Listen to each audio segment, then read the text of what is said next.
Hello दोस्तों, कैसे हैं आप लोग। आई होप आप लोग बहुत अच्छे होंगे। दोस्तों, इस वीडियो में हम बात करेंगे कि असेसमेंट ईयर 24-25 फाइनेंशियल ईयर 23-24 में आप अपने टैक्स की गणना कैसे करेंगे। आपको नई कर व्यवस्था के साथ जाना चाहिए या पुरानी कर व्यवस्था, दोनों में आपके लिए कौन सा बेहतर होगा। तो ये कैलकुलेशन आपको डिसीजन लेने में मदद करेगा। आप अपना टैक्स खुद कैलकुलेट कर पाएंगे। तो चलिए शुरू करते हैं। नमस्कार दोस्तों, मैं कुंवर सिंह आपके अपने चैनल फाइनेंस की पाठशाला में आप सभी का स्वागत करता हूं। दोस्तों, इस चैनल पे हम लोग फाइनेंस से संबंधित डिफरेंट टॉपिक्स पे बात करते हैं, खासकर एनपीएस, ओपीएस पे, और साथ में उन सारी स्कीम से जिससे गवर्नमेंट एम्प्लॉय डायरेक्टली जुड़े हुए हैं। मेरी कोई भी वीडियो आपसे मिस न होने पाए, चैनल को सब्सक्राइब करके बेल आइकन बटन को प्रेस जरूर कर दीजिएगा और साथ में मेरे मोटिवेशन के लिए इस वीडियो को लाइक भी जरूर कर दीजिएगा। तो चलिए शुरू करते हैं आज की पाठशाला।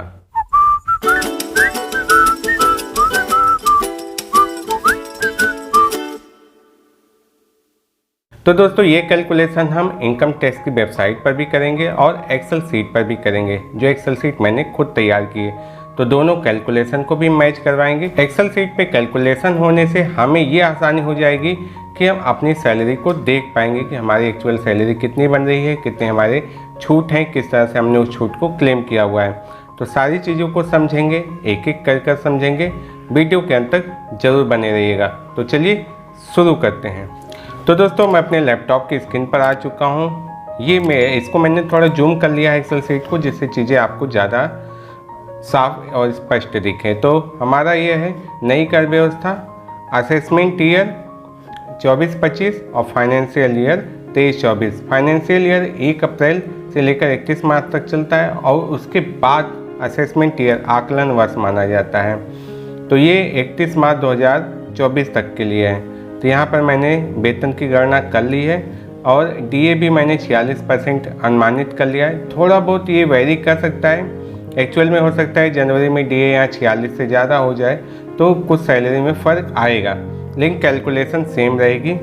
ये मैंने यहाँ पे एनपीएस भी निकाल लिया और एडवांस टैक्स जो मेरा अभी कट रहा है। तो ये देखकर लगता है, तो इस कैलकुलेशन के आधार पर मेरी सैलरी बन रही है 10,02,188 रुपये और इसमें कोई भी डिडक्शन नहीं है, सिर्फ स्टैंडर्ड डिडक्शन है 50,000 रुपये का। अब स्टैंडर्ड डिडक्शन के बाद जो मेरी टैक्सेबल इनकम आई 9,52,188 रुपये। 3 लाख से 6 लाख तक नई कर व्यवस्था में 5% देना है, 6 लाख से 9 लाख तक हमें 10% देना है और 9 लाख से 12 लाख तक 15%। तो मैं इसी के अंदर आ रहा हूँ। अगर कोई 12 लाख से ऊपर इनकम करता है तो उसे यहाँ पर 20% देना पड़ेगा। तो यहाँ से 9 से 12 लाख मतलब सिर्फ 52,000 पर मुझे यहाँ 15% दे रहे हैं। तो मेरी जो total income taxable income tax बन रही है इनकम पर, वो 52,828, उस पर 4% का सेस लग गया और 54,941। अब आपको मैं लेकर चलता हूँ पुरानी कर व्यवस्था में। चीज़ें सब वही हैं, पुरानी कर व्यवस्था में सैलरी सब वही है। डिडक्शन यहाँ पर मेरा एनपीएस में कंट्रीब्यूशन है, मेरा म्यूचुअल फंड में है, एलआईसी की एक एलआईसी भी है, एक टर्म इंश्योरेंस है मेरा, और वो सारी चीज़ें मिलाकर मेरे 2 लाख रुपए हो गए।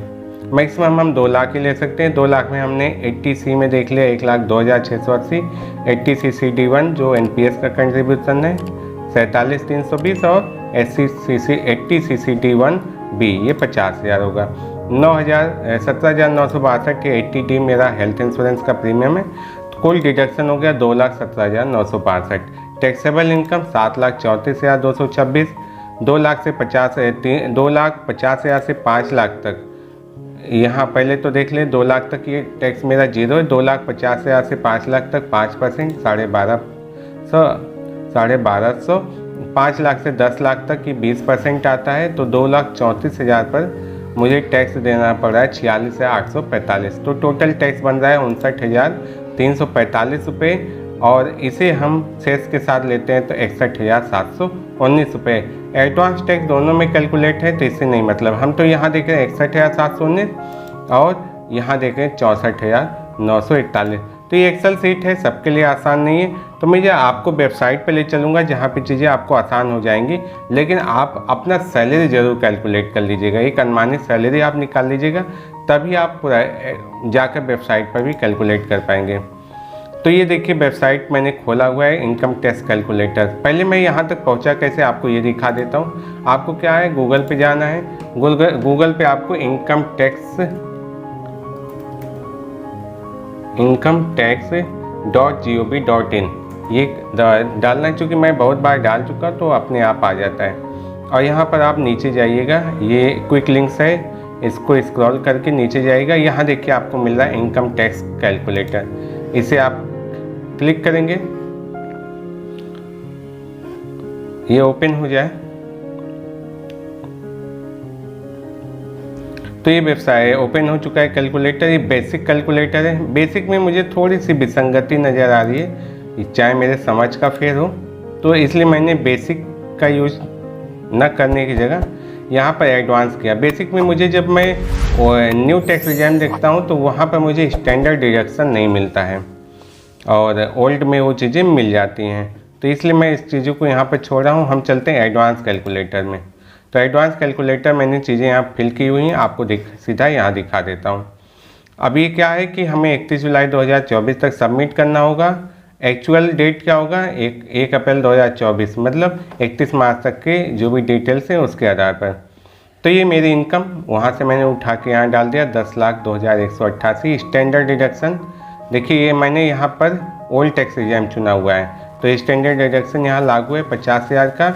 बाकी मैंने जो वहाँ पर एक एक कॉलम में थे 80C और 80CC D1 और 1B ना करके सीधा मैंने दिखा दिया 80C में 1.5 लाख जो कि जाएंगे 80CC D1 को भी लेकर और 80CC D1B, तो टोटल मेरा 2 लाख हो गया।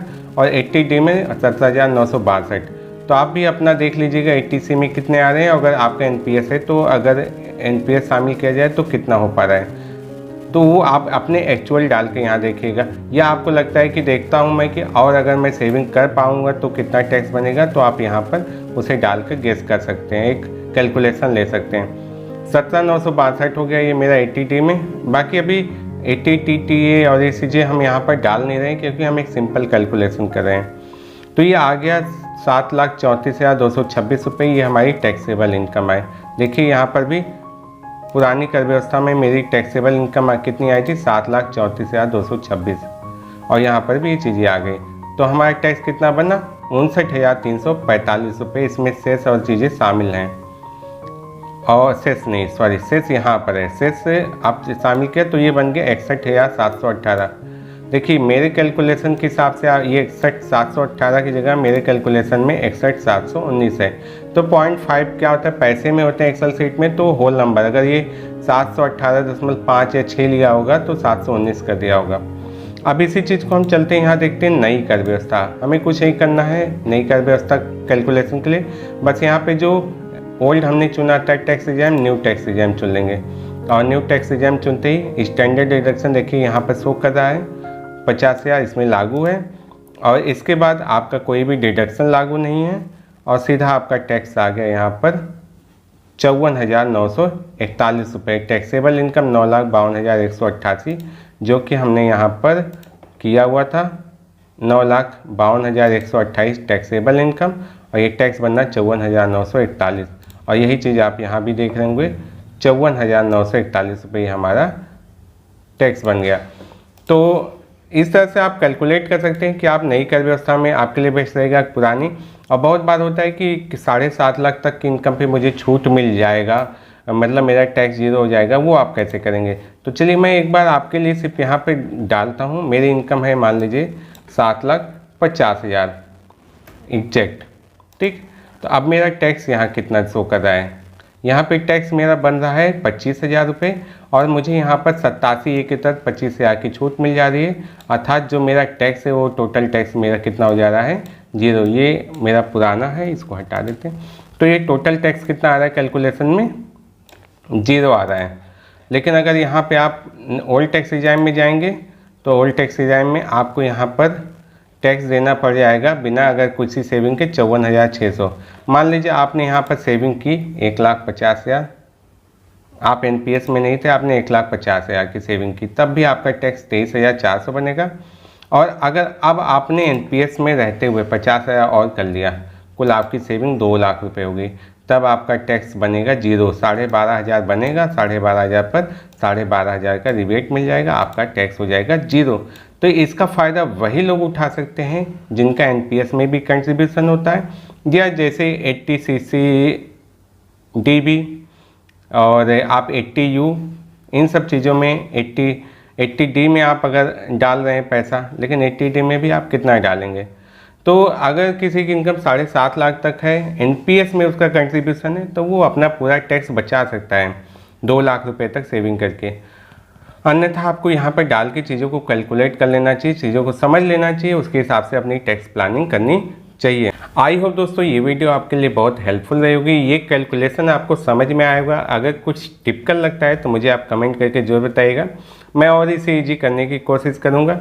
और कमेंट करके ये ज़रूर बताइएगा कि ये वीडियो आपके लिए कितनी हेल्पफुल रही। दोस्तों मैं इस चैनल पर ऐसे ही यूजफुल कंटेंट लाता रहता हूँ, मेरी कोई भी वीडियो आपसे मिस ना होने पाए चैनल को सब्सक्राइब करके बेल आइकन बटन को प्रेस जरूर कर दीजिएगा। तो चलिए मिलते हैं नेक्स्ट वीडियो में ऐसी इन्फॉर्मेशन, नॉलेज और अपडेट के साथ। तब तक के लिए नमस्कार।